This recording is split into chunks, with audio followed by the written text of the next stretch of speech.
Et pour aller plus loin, nous sommes en direct avec David Lohou. Bonsoir, merci d'être avec nous. Vous êtes assistant d'éducation dans un collège de Toulouse. Vous appartenez aussi au syndicat CGT Éducation. On a entendu dans le sujet qui a précédé les revendications. Est-ce que c'est le Covid aujourd'hui et la crise sanitaire qui vous a poussé dans la rue plus que d'habitude ? Alors, tout d'abord, je voudrais dire un grand merci à tous les collègues AED là, qui ont su se mobiliser d'une manière extraordinaire, chose qui n'est vraiment pas facile quand on connaît nos conditions de travail, la précarité dans laquelle on évolue. On a très peu souvent le droit à la parole. Et voilà, c'était vraiment une très belle journée. On s'est retrouvés très nombreux à Toulouse, on pourra en reparler. Sur la question de la crise sanitaire, en effet, disons que ça a été la goutte d'eau qui a fait déborder le vase. La gestion du protocole sanitaire qui est quasi impossible dans les établissements. Mais ce qu'il faut bien comprendre, en fait, c'est que la problématique que rencontrent les collègues AED, elle ne date pas de cette crise, en fait. Hein. C'est quelque chose de systémique, de profond, qui est très ancien. Simplement, ici, on a eu un effet loupe, un effet qui a exacerbé la réalité déjà quotidienne des AED. Le 10 novembre dernier, les personnels scolaires avaient déjà massivement manifesté. Il y avait dans ces manifestants déjà les AED qui étaient donc dans ces cortèges. Après cette mobilisation, le rectorat de Toulouse a proposé de recruter l'équivalent de 245 postes d'AED jusqu'en février 2021. C'est encore trop peu. Oui, alors en effet, donc ils nous ont annoncé ça en grande pompe récemment. Ce qu'il faut savoir, c'est des contrats de 3 mois. Donc, qu'est-ce qui se passe après ces 3 mois?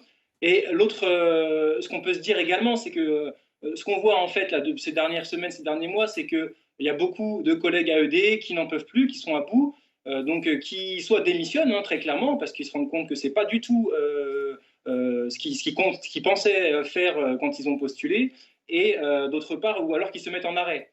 Donc, en fait, on a une désertion qui est en train de se créer dans les vies scolaires. Et l'arrivée de ces postes qui vont ne durer que 3 mois, en fait, parviendra peut-être à peine à compenser le départ de ces collègues-là.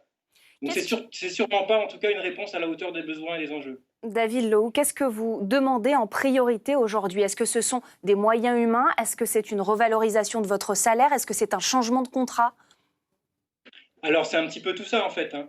Mais la priorité des priorités.